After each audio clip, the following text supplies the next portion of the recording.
When my mom was pregnant with me, she had goiter. Oh, okay. Goiter, so they had to operate on her. Now they waited because they couldn't operate on her when she was still having me. She was about to give birth. Yeah. So when she did, immediately they operated on her because it was big, actually. It was really big. When she did, a friend of hers, she's from Europe, she had a baby called Brian. Actually, I was called Brian at the beginning too. Okay. Yes, and the baby was young. She was breastfeeding. So she breastfed me with her baby for a while. After my mom's operation. So you like, what do they call it? Like a surrogate mom almost. So you were breastfed by a white lady. Yes. Dude, you're lucky. By a white lady. Yeah, you had white milk. Honestly, I never even thought about that like that all my life until today. I mean, by a white lady. it's interesting. A black baby breastfed by a white lady. That's what's up. Welcome to the LyfeBe podcast. In every episode, we dive into the most relatable aspects of life, helping you navigate the complexities of our contemporary world. Let's get started. Good day all over the world. It's another interesting, wonderful, blessed day to be alive. Life is a blessing, and welcome to the LyfeBe podcast. I'm grateful for life through the festive season, through everything that God has enabled us to get through. And today I have a wonderful guest on the set, an amazing gentleman. He has a great name that we're about to find out, and he has a great story. He's messed up in life, he's made bad choices, and of course he's made amazing choices, and he's a great man. And this gentleman is called Qute Kaye. Ladies and gentlemen, welcome with me, Qute Kaye, to the LyfeBe podcast. Thank you so much. Thanks for having me. I am very honored to be here. We're happy to have you. What's the name Qute? Tell us about the name Qute. Well, that name, it was given to me by Judy. Yeah, Judy she is a friend of my mom. She's my auntie now, actually. My mother now. Yeah, she had a child called Brian. Brian was young when my mom, she was given to, I think we were like 2 months apart. Oh, okay. Yeah, she gave birth like 2 months before my mother. After my mother gave birth too. But she had goiter, so they had to operate on her immediately after. So she couldn't breastfeed me.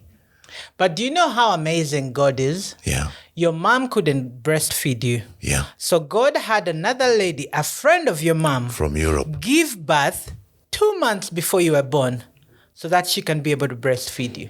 That's how great God is. Isn't it wonderful? He's an amazing God. So yes. she gave you the name Qute. Yeah, Why she Qute? named me Qute. Well, I should ask her one time. I never thought about asking her, It but was just the name, Qute. you know. So when you started music, you called yourself Qute Kaye. Yes, I just, decided to begin with the Qute and then Kaye. And you were cute. Is. No, when you started, you were cute. You're still cute. But you were cute at the time because we're talking about then. Well, yeah, so I decided to use Qute before Kaye, simply. Okay, so what was your childhood like? Well, honestly, I was a stubborn child. I was a very stubborn child. I was very curious about life, really curious. So I was quite stubborn. But my grandfather, my mother's father, he is a pastor. Oh, okay. He is a pastor. I think he began the first born-again church in Lugazi, which is where I was born. What's his name? Ezra Kanyamanza. Oh, no, I don't know him. Pastor don't? Ezra Kanyamanza. Yeah, which pastor do you know in Lugazi? Actually, don't know anybody in Lugazi. That's a good one. Yeah, you know me then. You're in Kampala. I've known you from Kampala. It's where I come from. Well, okay. I go there every time. That's where I had Christmas from. So you know somebody from Lugazi. Yeah, now I know Certainly. somebody from... Don't you know my uncle, Bishop Epaphras Ntejerize? The big brother to Apostle Charles Tumuine. Yes, I know Apostle Charles Tumuine. You don't know Bishop Epaphras? Maybe when I see I think you do when you see him. Anyway, so I grew up around God, born-again family. Yeah, as you had, my grandfather's children are all pastors. Yes. Pastors, bishops, apostles, all of them. So we grew up I grew up in such an environment. We would go for holidays so much more at grandfather's than anywhere else because our grandmother, she loved us very much. So we'd go there, have fun. All the children would gather there. But I was born in Lugazi, in Nakazade. My home was, when you get to Lugazi, it's quite on the left, not really far from the town. It's immediately around town there. Yeah. That's where I was born. And I began my nursery schooling in the school Lugazi community, which was owned by the church my grandfather founded. That's where we all began. That's beautiful. All of us. So the whole family is a family of ministers. Yes. Pastors, apostles, bishops, evangelists. Yes. And they started a school where you also went to school. That's where we all began, yes. Okay. So how do you start music? Well, as you can tell in church, so we began music so early because at home we would have to sing every day, worship and praise before prayer, because we would pray twice every day, you know. But on a normal day, we'd have to pray twice every day, in the morning and in the evening, and we would have to sing. We would sing praise, a few songs, praise, Jaja Tudao, Owengoma, you know, Akoze Chakoze, Netuyimba, and we worship and we all pray. After that, our grandfather closes the prayer, and then we can sleep or we can begin the day. So now, without intending to, we began singing early. Like, you know, but just everybody, because not everybody in our family became a musician. I know. Yeah. Yes. So probably it rubbed on some of us more than it did on others. Yes. So I began like that, singing. And then when I began school, you know, still same thing, because it was a Christian school as well. Yeah. So you had to continue. Sunday church. Praise and worship, fellowship, scripture union. So we would sing, and now they would give a chance to somebody every Sunday, like 2 or 3 people, to do a special song. And you would have me doing a special song every Sunday, of course. And this is about how old? 10? 10, that is too old. Oh, that was much earlier. Like 6? At least. Wow. Okay. How old does usually typical baby begin to speak? 3, 4? Are you sure that's a lot? What do you mean a lot? 3, 4? Yeah, 3. At least 3. They start to go to kindergarten about 4. So 3. Well, anyway, yeah. So you started singing about... Before that, of course, I began speaking when I'm singing inside already. Because there was music all the time. So by the time I started talking, I was singing already. Okay. When I started Gugu Gaga, I was inside singing, praising and worshiping. So you come to Kampala. You come to Kampala to do high school, or you just... In P3. Oh, okay. In P3, my parents, they shift from Lugazi to Mukono. My father was a wholesaler who did in foodstuffs. He had a shop, a big shop. So he moves to Mukono. It was more prestigious then. It is more, I guess. So when they move, they had to move us. Okay. We got new schools in Mukono. I joined St. Shizito. My brothers and sisters too joined different schools. Okay. So I began from there. St. Shizito, I was there. I think that's when I first performed on stage. That's some speech day. But anyway, after when I finished my P6, I was stubborn. I told you, I almost missed the exams, so I moved. They moved me to my aunt. My auntie was the headmistress in Kazo. Kazo West Primary School. Yes, so they told her, this guy, he needs to be watched so that he can finish this. Oh, because they were sure you might mess up and not do the exam, and then I have to do it next year, because I was very bright, but very, very stubborn. Very stubborn. Okay. So I moved to Kazo West. That's where I did my P7, my PLE. Ah, okay. Yeah. But we were still staying in Mukono. Yeah, so after holidays, I went back to Mukono. And there is a bar. It's called Eagle's Nest. I think it's still there. And there was a band. Somebody had created. They were trying to create a band. They would just play the piano but sing for the people. Okay. And of course, I got interested. Yes, I think after my vacation, I began to sing there. Yeah. So I get to meet you about, it was either 98 or 2000. 98, let me see, 97, 98, 2000, 2001, 2002, 2003, 2004, 2005, 2006, 7.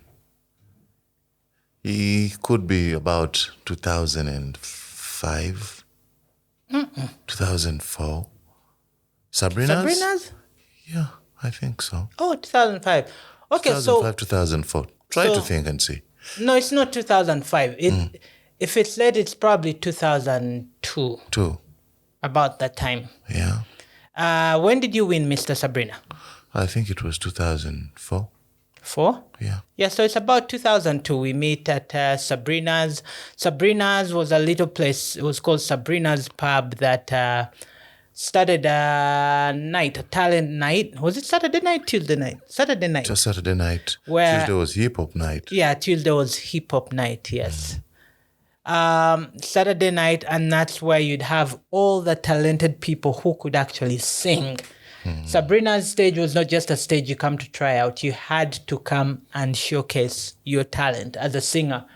And this is where at the end of the year, I think they used to do competitions for the best vocalist. And that is where one of those you emerged as Mr. Sabrina, the best vocalist we had in the country. Yeah. It was in the country, literally, because that's the only place that had singers. That's where true. Irene Namubiru came from. Juliana won one of those two. Yes. Everybody that could sing, that was the stage. You didn't want to mess with it. If you went there, you had to sing. Because people would sing. I remember Kukuli. Ali. Kukuli, who was Michael Chris. Man. Jamal Weiss. Jamal. Gosh, everybody that sang in the city would go down there. You had to showcase. You had to, definitely. So you win Mr. Sabrina's, and then how does your career kick off from there? While I was doing that, because when I used to sing, by the time I started coming to Sabrina's, now I was studying. Well, Sabrina's, I was in secondary. Like, I think I began coming around town in about S3. So I started coming and going and going. After S4, I joined City and Guilds. What's that? City and Guilds is an institution. Oh, okay. Yes. It used to be, remember the buses used to be called Taufik. Yes. Taufik buses at Sabrina's, you go down the road. And on the Chiseka Market, and then you go up Old straight. Kampala. Yes. So the school was there. Okay, and what were you studying? Electrical engineering. So, what? It's not funny. I'm sorry. Forgive me. Laugh all you like. I just can't see you as an electrical engineer. That's why I'm laughing. Like, all the time you are studying to be an electrical engineer. Then what happened? Well, nothing. I did. I did study. So while I was singing, the you were karaoke here and there, I was still studying. My mother told me, you can sing, it's okay, but you must stay in school and you must give me good grades. That's the condition. If you don't do that, no singing. They tried to stop me singing so many times. Yeah. It took forever for them to accept. Even after I sang professionally and had hit songs, these guys were not behind it at all. They were like, no. No way, that's not for you. You have to study. Yes. So I was studying while I was doing that as well. Music, Yes, doing music as well. So I think after Mr. Sabrina's, after I won, I stayed around for about, I think 1 year. And then I was transferred to the main campus in Netherlands, City and Guilds. Okay. That's when I was not here. Yeah. So I went and studied. I came back in 2000 and I think at the end of 2007, late December 2007. Yes. And I went to studio. When I was That's when you standing, I did was Qute working. Kaye. Yes. Okay. Okay. But while we were doing that, I worked with the Hip Hop All Stars. Yes. Oh, yeah. Yes. We released an album. Really? Mother Africa. Yes. I knew just two songs from that. Really? Yeah. There was one that had a video that was always on TV. Yes, Mother Africa. Yeah. Oh, okay. Mother Africa. It was an album, but I think we shot one video. Yeah. Yeah, But GTZ. also at the time, nobody was really doing albums. You know? It's just I think it everyone- was because we were many. Oh, okay, yeah. It was a hip hop canvas. Yes, I remember. GTZ. GTZ, yes, those guys. So there was many young artists then, everybody, most of them who were coming up, guys who could do hip hop and us who would sing, really sing. Yes. So I did that. And then I remember I released a single that was before I left. It was called Better Tomorrow. Yes. Better Tomorrow. After the album Mother Africa, now I had accessed the studio, Chihuahua, know some people. So I released Better Tomorrow, which did quite well, even then, funny enough. Yes, because I was nominated for Kisima Award. Yes. Social Responsibility. So when I came back, I went straight to studio because I was working while I was studying. Okay. There. Yes. In the Netherlands. Yes. I Okay. would make beds. I would do house calls. We go clean the house, clean the fridge, shop for them, pack everything, lay the beds, clean under the beds. These guys were dirty. Well, it was work. It was a lot of work. It was work, yes. And then going to hotels to make beds. We had some Ghanaian guys who had companies that would take those contracts and then hire us to do the jobs and get paid. And we would get paid quite well. And then I worked at Grand Cafe. It was a cafe, bar kind of thing, and restaurant. I would work in the kitchen, cook. You know how This to was cook. big. Of course, I know how to cook. Man of many talents. Yeah, I would cook, I would serve, and then after I would clean up, remove the chairs, and go home and sleep. And in the morning, go to school, do what I'm supposed to do after, go and work later, like that. So by the time I came back, because I tested the industry already, I knew what I needed was money. Okay. I knew I could sing, but that was not enough. Because I had been in every competition, I had been everywhere because we loved music very much. Yeah. We would go everywhere. You would walk miles to just go sing, be that's around all. music. Yeah. Listen to other people who are singing, get a chance to sing, you would sing, and I would walk back to Mukono on feet. Mukono? But very happy. Yeah. Where do you think I used to come from to come to That's town? like how many miles? That's like Many, like 10? 10? Eh. No way. Like, the list should be 25. 25 miles At least, to just yes. come to Kampala and sing. Yeah. When I would come to Alligators, let me tell you a secret. Yeah. I would begin walking early Oh, during from the the day. other way. Yes. Walk, so that by 7, I'm here. When I reach Alligators, I would just first go under into the parking, dust off, Your shoes, your legs, then go to the toilets, wash, wash your face, clean up Clean up look like everything. you've been around. and then walk slowly to Alligators. Slowly, I come walking slowly, and hey, Sam, it's nice to see. Man. That's interesting. That's quite a journey. Yes. So how does, at this time you're famous, people know you, your song is playing on radio, on TV, which was a big thing because we didn't have local content on TV and radio really much. True. How does then all that lead you into drugs and addiction?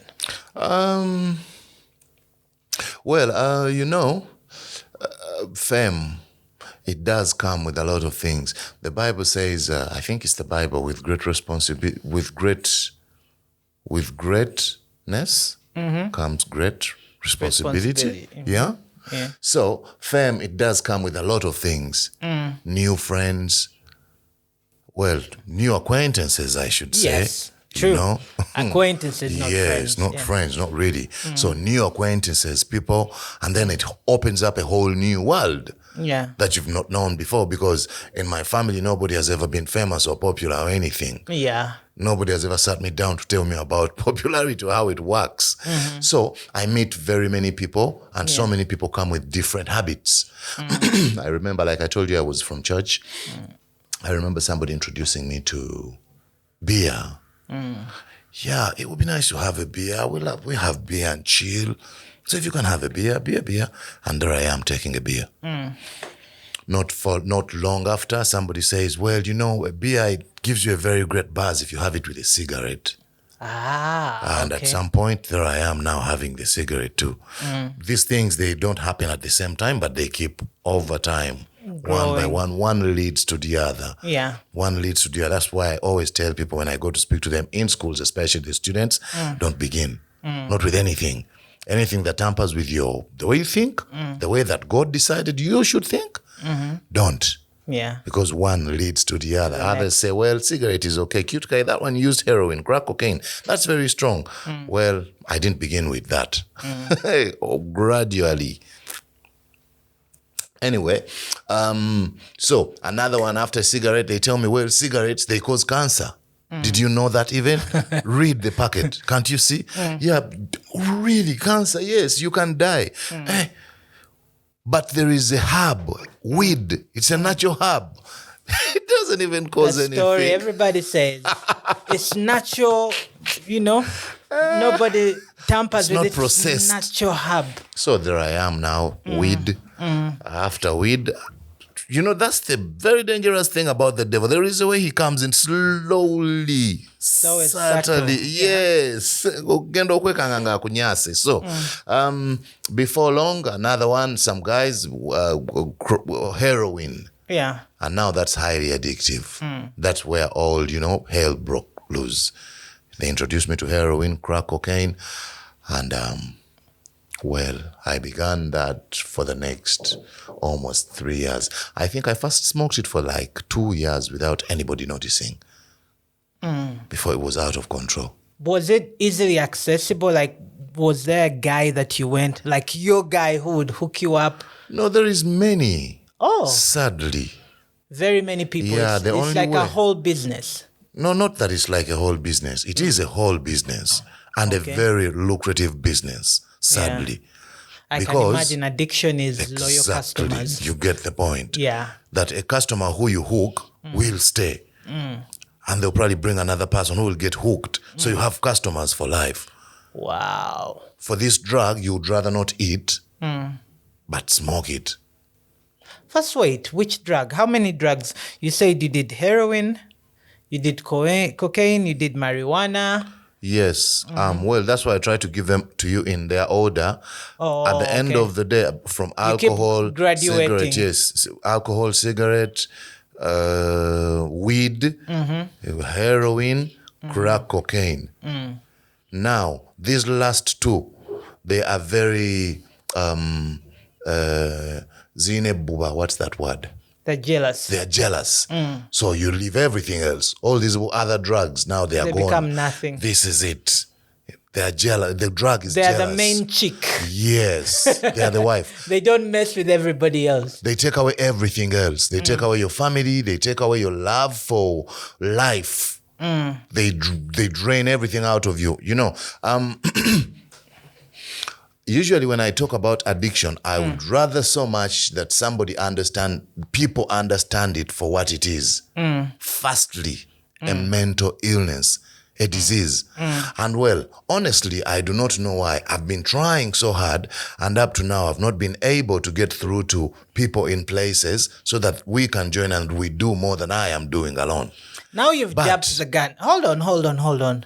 Because you've touched something so sensitive. Tusobola okwogera retrospectively. Tujja kwogera nga tuddayo. Okay, we go and then come back. Because now you're taking me like 10,000 kilometers back. Wow. No, because Sami, this I am so passionate about. I see that, yeah. Yes, because it's not right. Can I tell you something? Yeah. Now I know that I believe your body, the other parts of your body were created for just one reason. Guess what? I don't know. To carry your head. That's a good one. Nothing more. Well, you would ask me why, or I would tell you why. To carry and serve your head. Simply Yeah. serve this head, because it's in the head where you decide I should jump that ditch. Yeah. I should look both ways before I cross. I should now eat. Now I shouldn't eat a lot of oil. Yeah. I should not put a lot of salt in the food. It's where you decide everything. It's the commanding center. Yes. That's where everything happens. True. That if something messes with your mind, they found Qute Kaye na katala. When anything messes with your mind, you have nothing now. You're gone. And yet mental health, especially here in my country, it's the least observed sector of government, Yeah. even serviced.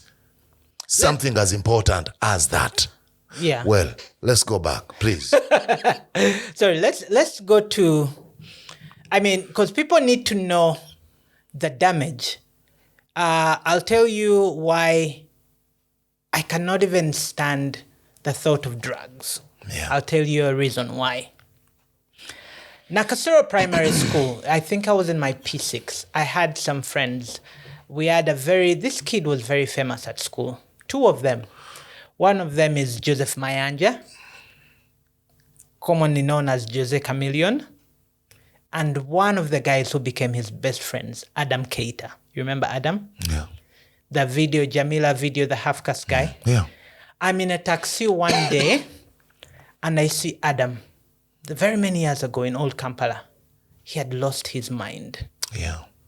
Handsome young guy, comes from a good family, hardworking. He was even our school goalkeeper. He was very talented. Yeah. Totally messed up. A few months after that, he was walking naked at that time. Messed up. A few months after that, I hear Adam passed away. And Adam ran mad and passed away from a drug overdose.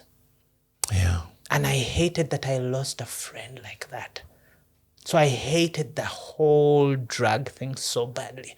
That's why I just want us to go back to the effects.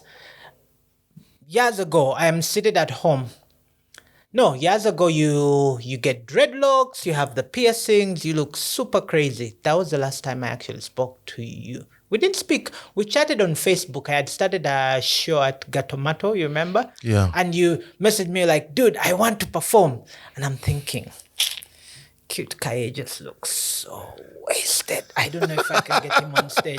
And I'm like, yeah, bro, we'll talk. But I'm thinking, I really want to? How do I get him on stage looking like this? Then a few months after, the news break. Yeah. Qute Kaye caught stealing side mirror. I'm like, no way. A car side mirror. Qute Kaye, celebrity, all over the news, TV, side mirror. Like, what's he going to use a side mirror for? Good question. Like, that's what's going through my mind. I'm like, I don't think this is true. Till they had the pictures, I'm like, gosh, this is him. Can you take us back to that situation? Well,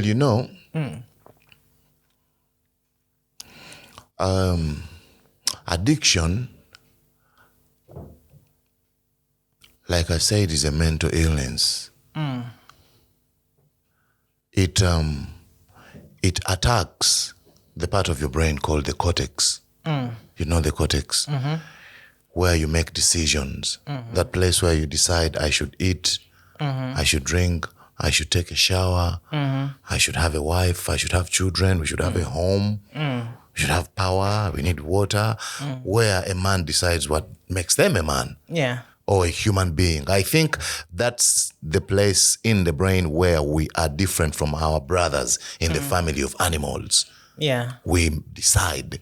Now, when addiction gets you, addiction begins as a habit. Say you take a cigarette again and again and again, and then after it's enough in your body, it spars a poison in your body. Now, you need it to be normal. Without it, you get sick. Wow. They're called withdrawal symptoms or cold turkeys. Actually, in Europe, if someone was addicted to anything, they don't take it away in rehabilitation. They give it to you in small doses. Oh, so they keep regulate reducing. it as it goes out slowly. Because many people die if you remove it and you don't give it to them when they need it. Oh, because then it becomes part of their system. It is the system now. It's like taking blood out of your body. Yes.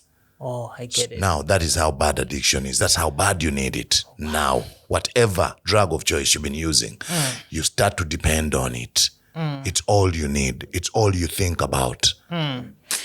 So you do any and everything to get it.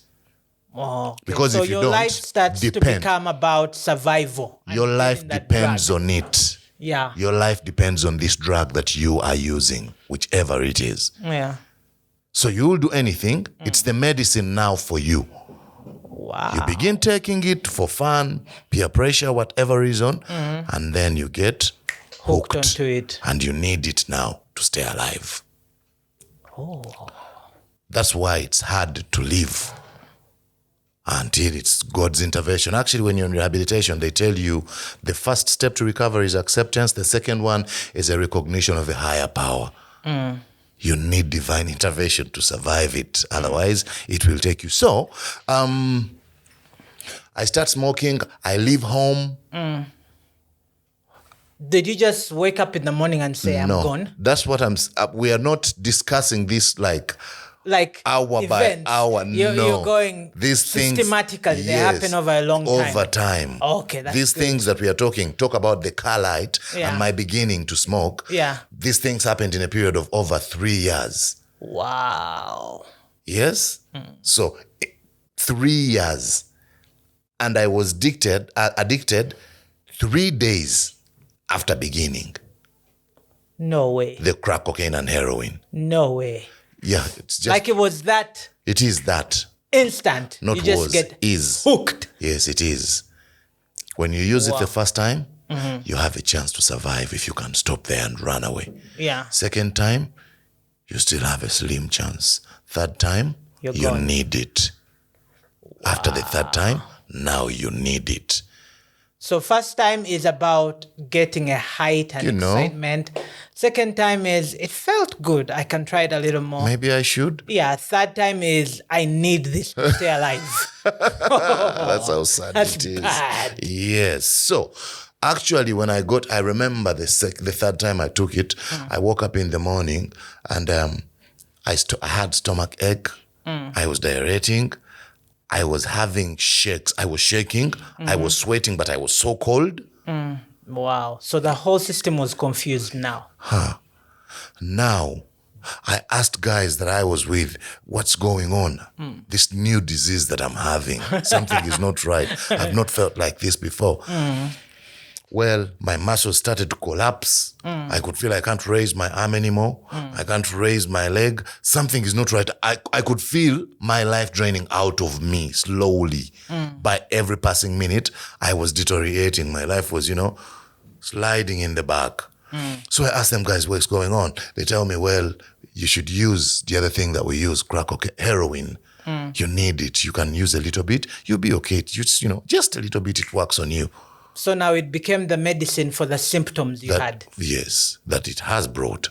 Wow.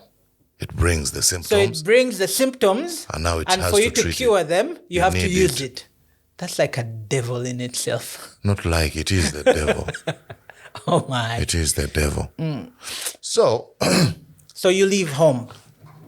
You do not know. I crawl. My nose is running. My eyes are crying. I'm diarrheating. I'm so sick. I am so hungry, but I have no appetite whatsoever. What? Yes. So we walk slowly to the car. I couldn't even drive. Somebody drives. One of the guys drives up to the ghetto in Kansanga. They go. They get it. They light it, give it to me. 3 sniffs. The system stabilizes immediately. The tears stop. Everything stops. I need to eat food. By just taking... 1, 2, 3, done. Everything system restored. No shivers. Nothing. No running nose. Nothing. No diarrhea. Nothing. It just stops like magic. Yes. It all stopped. Wow. Actually, you wouldn't believe, but that day I cried right there when everybody's still saying, I cried and I told them something is not right. I do not know what it is, but it is not right. Whatever this is, it's not right, not at all. Well, from that day, I went to town. I had to take one of my children to school. I had to do this, do that. Did what I'm supposed to do, this meeting, that meeting. And in the evening, it was coming back again. But now I knew. So I hurried. I drove over. To get the medicine now. Got it. When I got better, I rushed back home, took a shower, had some food, had a performance out to do after the performance. Now I'm worried. I'm like, in the morning, I know how I'm going to feel. So I'm not going to be able to get up. So I better get it so I sleep with it at night. So when I wake up, yourself. It's right there. That's called addiction. Wow. So now all these other things, gradually I started losing the trust of people because of my inconsistency.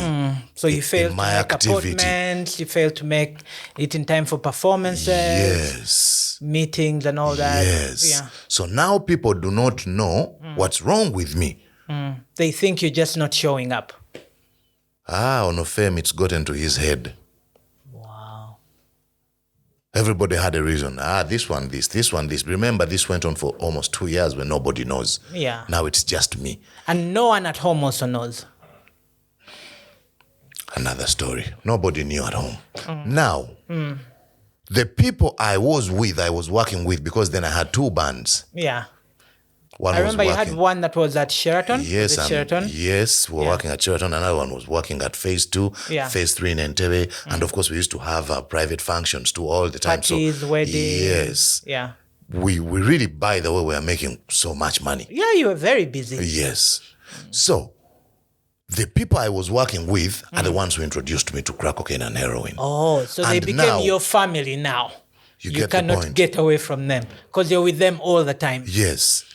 Wow. And I wouldn't ask them, guys, what are we doing? Yeah. Because now we have to do this, You're there now, we have rehearsals. Now I have to treat me. The time after I treat me, I have to do this. Yeah. And then when I'm not doing it, I need to smoke again, to feel fine, to be able to do like that. And now, so life is moving so fast, you cannot even stop to have the conversations.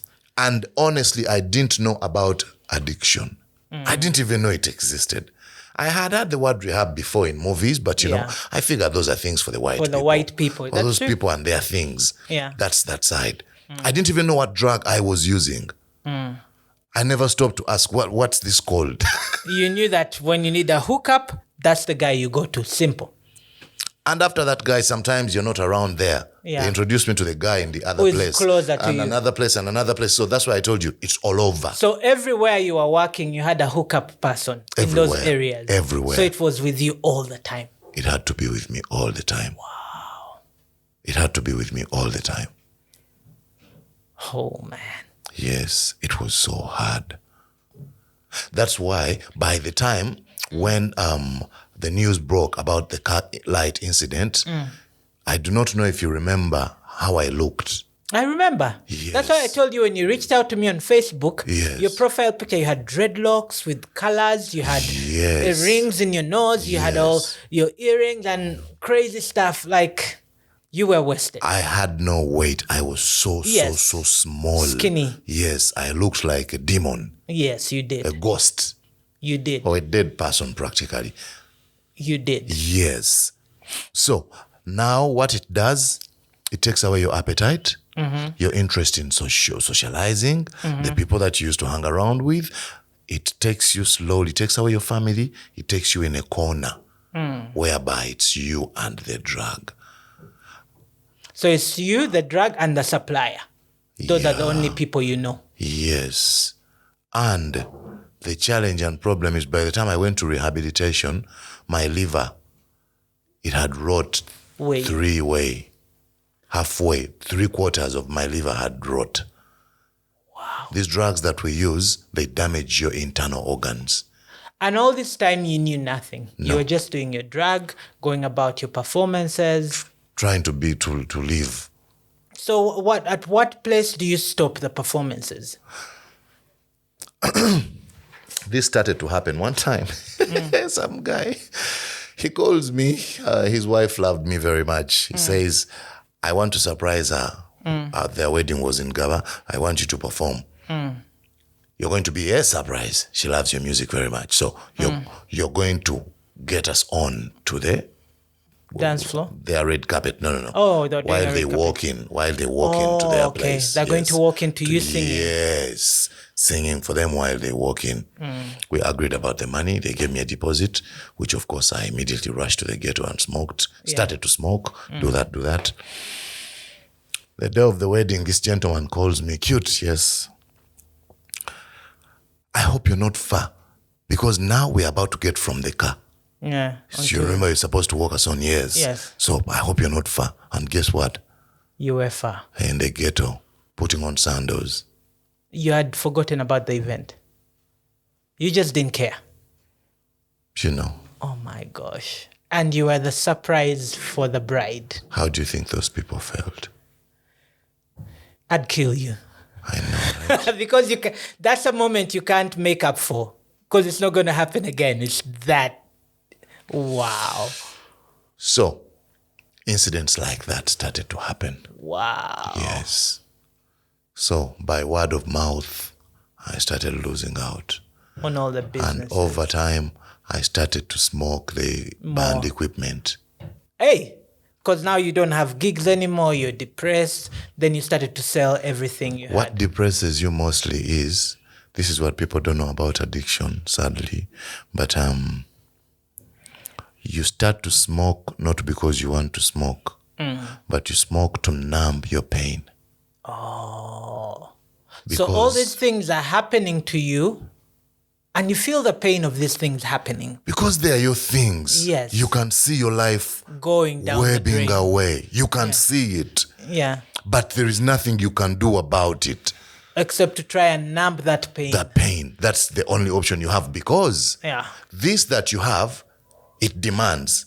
If you do not use it, it's coming for your life. Yeah. So now you're fighting for your dear life by falling prey to it, because it's the only option you know.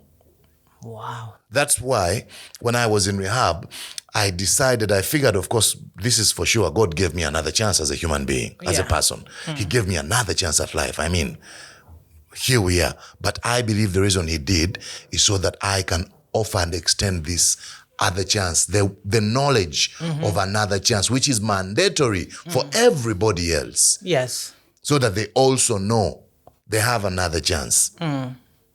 Whether in addiction, of course, firstly in addiction, but in life, we have it. It's mandatory. God just put it there for us. He knew at some point we shall mess up. But it's right there. Now, I believe he did so that I can know. He left me to stay so that I can know from what I went through and then let the people know that, hey, it's okay. The other chance is right there. You just have to reach out and take it. It's offered right there. And then to let the people know in my society that addiction, it's real. It's a mental illness. Somebody can recover from it. Somebody can have it in control and live with it like I have been. I've been sober for 5 years now. Can you believe that? Wow. I know, right? Congratulations. Congratulations. 5 years is a long time in addiction. But it doesn't seem long to me because I can see everything right there. I know. Everything from the beginning up to here. Well, so, go on. Yes. So, addiction, if other people can understand it for what it is, in rehab, acceptance is the first step to recovery. I believe in life, acceptance, it is the first step to recovery from anything. Yes. From a heartbreak, from a relationship, from a great loss of a lover or a parent or whatever, from frustration. Once you accept that this is happening, okay, now what? Then that's when God begins to work again in your life for you. But after you accept. Now, society is not accepting addiction for a disease.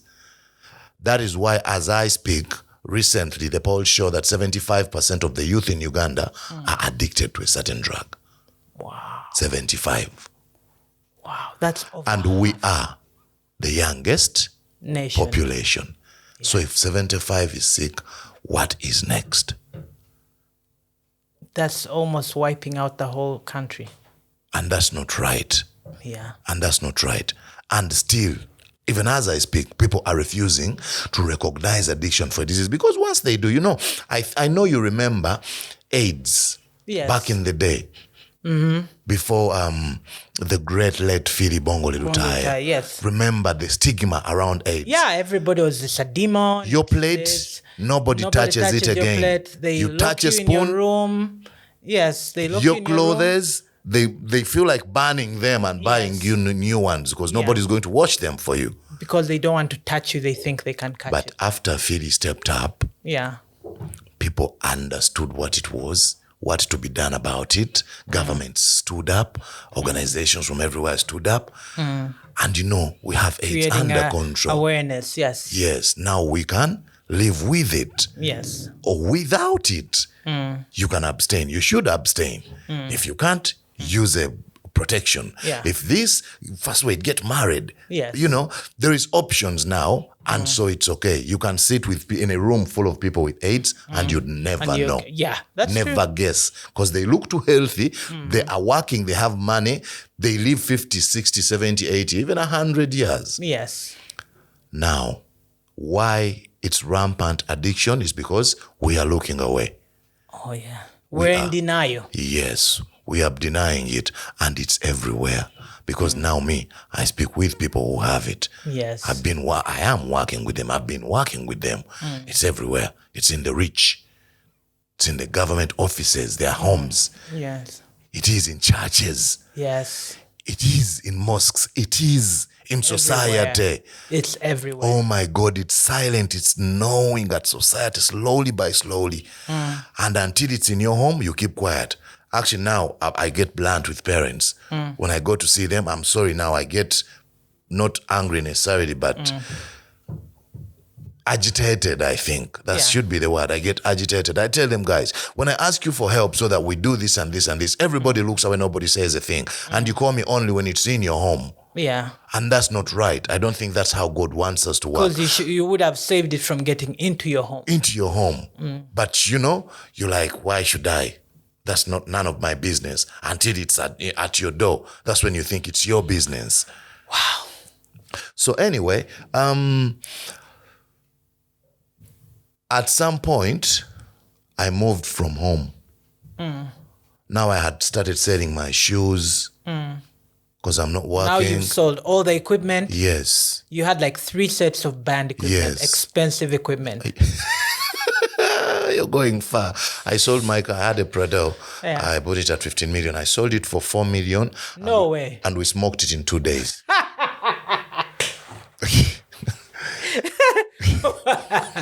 Wait, you had a Prado Yeah. that you bought 15 million shillings. Yeah. You sold it at 4 million shillings And and you got the 4 million shillings and smoked it away 2 days. in 2 days. 2 days. 2 days, there was nothing to show for it. Gosh. After 2 days, I was on the street again looking for 5,000 to smoke. 5,000 shillings. After 4 million yesterday, but 1. Aye, that's a demon. No, it's the devil himself. Aye. It's the devil himself. You sold your car, you sold all your equipment just to get money, not to look after your family, not to Not anymore. invest in anything, Yes. to just smoke. Yes. I was selling everything I had invested my time and money in Your life. so I can be able to save my life while losing it. Losing it. So that you can now, lose your life thinking you're saving it. hoping to save it. You know what happens when you're addicted? Yeah. You keep saying to yourself, I'll stop tomorrow. I remember I used to say at some point, now, I don't need to do this, because I would smoke while I'm crying. Yeah. Because I knew it was not right. But you were I didn't addicted. want to do it. Yeah. But I had to You were do a it. slave now. So, one time I failed to get money to smoke in any way before I would get it. And sadly for me, while I was actively in addiction, I'm not accepted anymore in your circles, my friends, those friends Yeah, you don't Because- fit anywhere. anymore. Because now you're an embarrassment. You get the You point? look terrible. they don't want to be seen with. We don't want to be seen with you. Because what can you do? Yeah. As well, that's the thing about addiction. It's so bad, You're isolated. that, and guess what? Even in the ghetto, I was not accepted. Oh, because now you're broke. I'm not one of them. Yeah, you can't This bring one, them when I was money. studying like that, that's the only way I can be with them. If I am buying, if I'm not, Yes. You're not that I'm type. not one of them. Yeah. Oh, you pay yeri. So you don't belong anywhere at this Yes. point. No. And the only way you can kill that feeling is by getting more. The pain, the regret, the embarrassment I've caused my people who love me. Remember now, I have a following of fans who loved me, adored me, besides my immediate family, friends like you. And these things I had built over years. Yes. They had not happened, relationships. So now I know I've lost everything because of this, which I can't stop either, at least. Yes. So I would have a lot of regret, remorse, anger, depression, everything. And the only way to numb that pain, actually that pain usually was too much that I couldn't stand it. I couldn't stand in one place or sit in one place. No, I had to try to walk. That's when someone sees you and they're like, well, he actually is mad, because you're going crazy. If you sat in one place, your head would burst or your heart would, because the pain is so intense. Just imagine everything you have lost and now you know. Remember where you used to live, the people you used to be with, and now you see. Kubanga natuuka nga mbeera mu mifulejje ng'enkuba bw'etonnya nina osituka omufulejje mukoka ayitewo bw'amala nga nzizaawo ebikutiya nga mbeera okwo. So now you're a street kid, even a guy who has his home and family. Gosh. So one day, what I had to smoke is done. One of the guys in the ghetto says, well, if we don't have money, Qute, there is something we do. We do. We have our way. How do you think we smoke? We don't work. We don't have anyone who can give us money. We have nothing. What do you do? I'll show you. Show me. Yeah. Chiseka Market, yes, they buy car lights. If you can get it, they give us like a 30, 50, for 20, 25, and we smoke. I'm like, okay. Okay, what do we do? Let's go show you.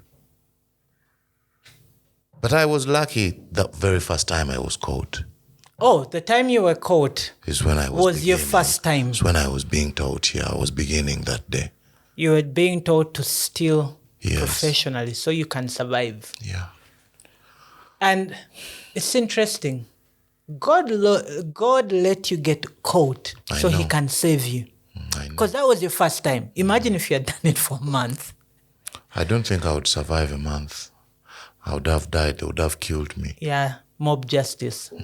So the time you were caught, were you actually on the car trying to unscrew the light? I didn't unscrew.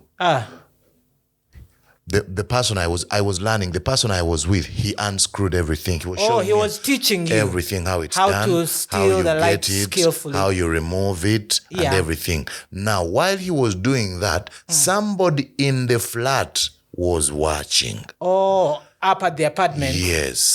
So somebody they came was down. watching, so they kept running down. Yeah. By the time this one was done, The imagine person that's had how already bad it is arrived. that we don't even look around to be sure. Yeah. Because we need to smoke. Yeah. So by the time he was done, this person was down. And she, I think, made an alarm. We get up to run. This one has it. While we are starting to run, he throws it to you. me. I get it. Yeah, and He you runs, know nothing about and I can't this run. business. I couldn't run. Or you just froze. Besides freezing, I was so weak. Oh, yeah. I was Because now so you are sick. looking for money to get that drug so you can feel normal. I would spend, at some point I spent 2 weeks without eating anything. No, I mean eating, Sami. Practical eating, without eating anything edible. Wow. Not going to the toilet for 2 weeks. So, I'm so weak, I'm so malnourished, I couldn't run. And these guys who had been doing it for longer, they knew how to do it. They would eat actually. Yeah. Now, me, because I'm already stressed, I'm already in pain, I'm regretting everything, I don't understand the world I'm in. You're not even thinking straight. Not at all. So I was so weak, I couldn't run. I could only walk, so I just stood. And everything else happened. Wow. And he took off. So they catch you, then they're like, wait. One person said after, they said, but I know this guy. Yeah. Yeah? I know this guy. Sit down. But I know this guy. She gets out a phone. This is Qute Kaye. Well, it didn't take even 10 minutes. I know. Media. I know. Yes, but now more embarrassment, more shame. Actually, for me, it wasn't. Oh, you were happy that people actually came out. I felt like maybe now I have a chance to get out. Or you felt like now you have people Relief. who can come and help. Now there's something else is going to happen. Yeah. Something new, something different. Not that vicious cycle. Again and again, day in, day out. So do they take you from there? Do they take you to rehab? No, they didn't know. Oh, so they're thinking this guy has just become a thief. Oh my gosh. So nobody knows nothing. They're thinking you just became a thief. But that's not right. Can you believe that? The whole country and nobody knows. They think this guy Because just they decided don't to become a thief. Yes, simply. So they take you to police. Yes. Dude. Police. Of course, because now the news was too much, then I think it was Captain or something, Ochora. He was the IGP here. Yeah. I think wherever he was, he watched it. So he calls them. He tells them, guys, are you stupid? You're toying with that person. I'm seeing it all over everybody. That person is famous. Stop doing that. Yeah. That person is a person. Yeah. Take him away. Let him go. Whatever it is, let's pay for that. Yeah. Let that Let's nonsense stop now. So, of course, there are people who have come, a few different people, this person, that person. They come in and they release me. What do you need? But we think you don't have money. You need money. They're just sending you back.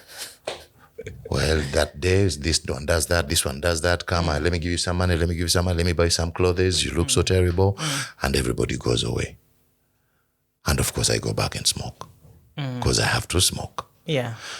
But while I was smoking, I went to studio. I was supposed to record a song, Hello by Adele, in Luganda. Somebody had asked me to record a Luganda version. Or somebody in Kenya had recorded a Swahili version, because of course I could still sing very well, but I'm sick. Yeah. So they sent money to do that. I go to studio to record at Tony's studio.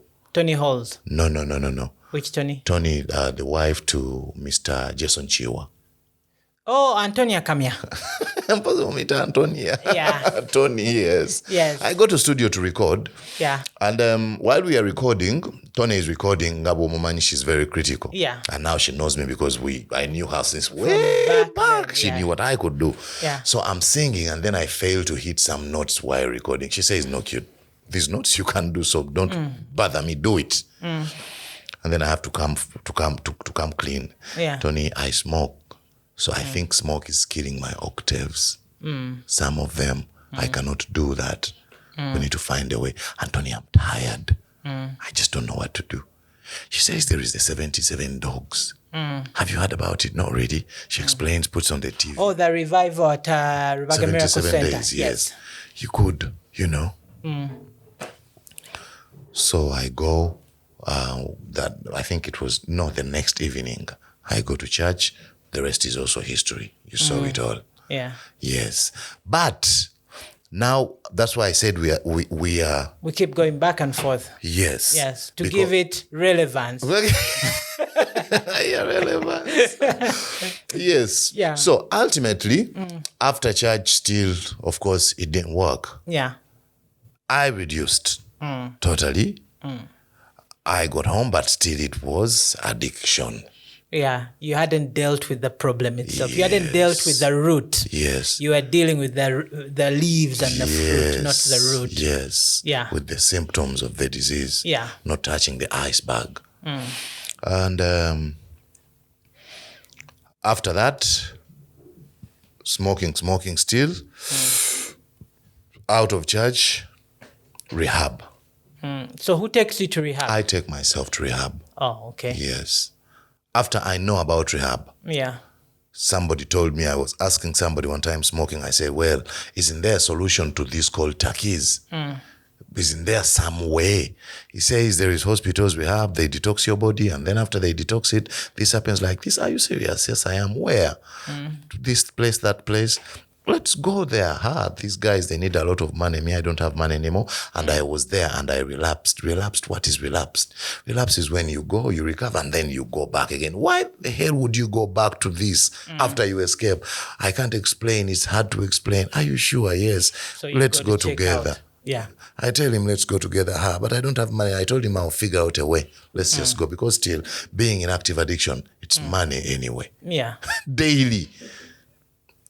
So we go knock at the rehab. They open the door. What do you want? To see somebody, whoever is here. Are you serious? Yes. Wait there.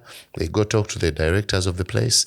They say, let them in. We get in. I introduce myself. Hello, I'm called Qute Kaye. He's the one. Oh my God. Yes. Yeah. Da, da, da. Oh yeah, we saw him. Where? Yes. I have a disease. It's called addiction. They've told me you can help me with that. Yes, we can, but we charge money. Do you have money? Right now, I don't have money, but if you can help me to counter the cold turkeys that are coming in a little while from now, anytime now they are coming. If you can help me, bring the money. If you can help me with that, I can't fail to pay up. I will bring the money. How about him? Well, he brought me, I'll pay for him too. It's okay, because he needs what I need. Yeah. Are you sure? Of course, I'm sure. That's how God works. You know what they said? Okay. Then you started on the treatment. Yeah.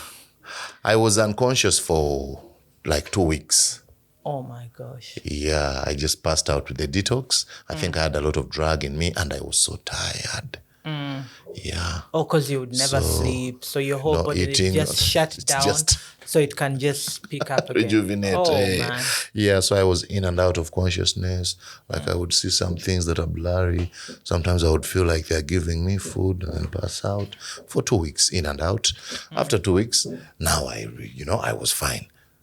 The turkeys were not there so much, a little bit, but not scary. I'm now recovering. Wow. And that's a whole other story. Yes. So our time is fast spent, but let's go to you're now okay. You have a foundation. Yeah. Those things. Now, in rehab, like I told you about another chance. Yes. I know for a fact that God gave me another chance. I remember one day when I was in rehab, I Google up my name and then I see a lot of things about me. And then I get so depressed, I want to die. I say to myself, what am I going to do now? Getting out of here, everybody knows, everybody has seen me with the car light. What am I going to say to who? I'm finished anyway. So I conclude in my mind, I'm going to kill myself. Wow. I need to die so I can be free. So I get a bed sheet, I wait for everybody to sleep. So I hang myself on a window. What? That was the plan. Are you going to tell me you're talking to a demon? That was my plan. I hung myself on a window. Yeah. But after everybody sleeps, I grew up in church, and then I get my bed sheet. I have a lot of pain. I can't sleep down. I have a lot of pain. I can't sit. I can't stand. I'm turning and tossing. I say, well, death is better now. But I say, before I kill myself, the problem is if I kill myself, I'm going to hell forever. Because it's a sin to kill myself. I don't want to go to hell. But I can't be alive. To suffer. I say, well, I know what to do. Before I kill myself, let me read the Bible one last time. I opened the Bible. I started with the famous sufferer, Job. Yeah, by the time I finished reading the whole book of Job, I didn't feel pain anymore. Wow. I felt relieved, relaxed. I felt a little reassured. I said, maybe before I kill myself, let me change. Like, I'll kill myself in 2 days. Let me first read the Bible so I can feel this good. So I kept reading another book, and the pain dissipated. I started to feel fine. And I read for Jeremiah 9:11, for I know the plans I have for you. Plans to prosper you. Yes. Plans to give you a hope and a future. And then I read a book, Tough Times Never Last, but Tough People Do. Yeah. Dr. Robert Schuller. And he says a setback is a setup for a comeback. So I started to read things in the Bible. He says, as a man thinks, so is he. I started to see things, and now I started to get a different perspective about everything that happened. So I started to watch it differently. I'm like, God should be speaking to me. I need to do something. Yeah. So I began Another Chance Foundation. I called a lawyer. He came in. We registered the company. He went out, registered it while I was in rehab. Like that. So when I came out after a year, I stayed there for a year. After 6 months, I told them I need another 3 months. I'm not ready. Wow. After 3 months, I asked for another 3 months. I told him, my things are not ready. If I get out, I'm dead. I need to be ready to develop a skin, to be ready emotionally, spiritually. I need to know things. So I kept working on my mind, reading, and accepting me. You know, that's a very hard thing. Yeah. To accept yourself after everything. Wow. And if you can't accept yourself, you can't live with yourself, you're dead. You can't live with anybody.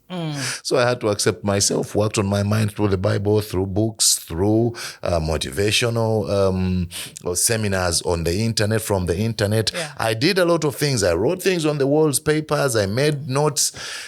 So by the time I got out, began Another Chance Foundation, and we started moving. Schools have been doing that, trying to let people know about the fact that addiction is a mental illness. Yeah. When somebody's sick, they need help.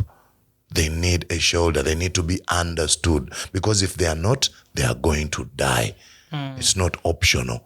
They are going to die. It doesn't matter how they got addicted. It can't even matter what they did. At that point. No, it doesn't. Their life is now the most important thing. They are going to die if you don't do something about it. You can't hold things in the past against them. You know what the Bible says? That a man with a plow looking back is not worth the kingdom of God. Yes. It's a sin. Cursed is he who puts his hand to the plow and looks back. Which means regret, it's a practical sin in the eyes of God. Drop it. Stop blaming me for what I did. I need to stop blaming myself for what I did. How about we look at the future, because we have power over that. God gave us power over influencing what's next. Yes. He says once we get saved, we are new creatures. Everything before, gone. You're a new man. New, fresh. So we, the people in the public, we need to learn and know that and accept it too. Yeah. Forgive these people, not to stigmatize them. Because, of course, we do a lot of wrong things when we are addicted. We wrong people, but hey. You're out of your mind. But what, even if I was in my mind, what haven't we done for God to forgive us up to now? That he sent his son after he gave us a garden which was free to just be, eat, drink, have children. And we still sinned. And he said, well, still I will not destroy you because I love you. Let me send my one and only to still die for you. So if he can forgive all of that, who are you? Who are we? So we need to forgive these people, and we need to understand this for what it is so that we can do something about it. Another Chance Foundation, we've been moving, we've been working since then. And honestly, I can proudly say we have helped we have registered over 45 recoveries. That's beautiful. I know, at least 45 recoveries. Some have relapsed. Yeah. That's why our major aim right now, we need to build an aftercare home. Okay. So because when you come out of rehab, you have a place to start systematically. Back to be reintegrated into society. Yeah. As a person again. because that's another problem. Relapsing is a very, very terrible thing. It's so painful to know that I had escaped and I'm here again. Yeah. Yes, but nobody's coming up to help yet. We've bought the land, but we need more money and support to build. More money and support to move, to tell more children. Because it costs a lot. Yes, we can't do it alone. My money is not enough. My family does help from time to time. That's not enough. Yes. Yeah. And the challenge is, no matter what you do, you do not think addiction can come to you. It will come for you because it's happening. It's rampant right now. Wow. And another thing, Sami, before I go. Yeah. You people look away. You don't want to help me to help other people. And one day I'll be out of here. I'll be gone. And you will wish I was here to do this. That's true. And I will not be here. So I appeal to anybody who can do something, please. Sure, you'll give us your contacts, your website, and we'll put it on the podcast so people know how to reach you and help. Please find Qute Kaye. We'll put the details in the descriptions below so you know how you can reach out.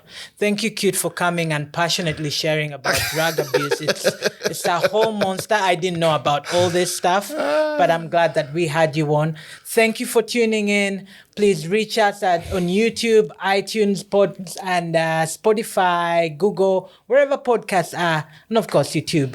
And please reach out and give to help us keep doing this, and so we can bring you more content, reach out to more people. God bless you. Thank you. We love you. LyfeBe. Thank you for tuning in to the LyfeBe podcast with Sami-K. Your support means the world to us. Please leave a comment, subscribe, and share to help us grow and continue bringing you valuable content. We appreciate you.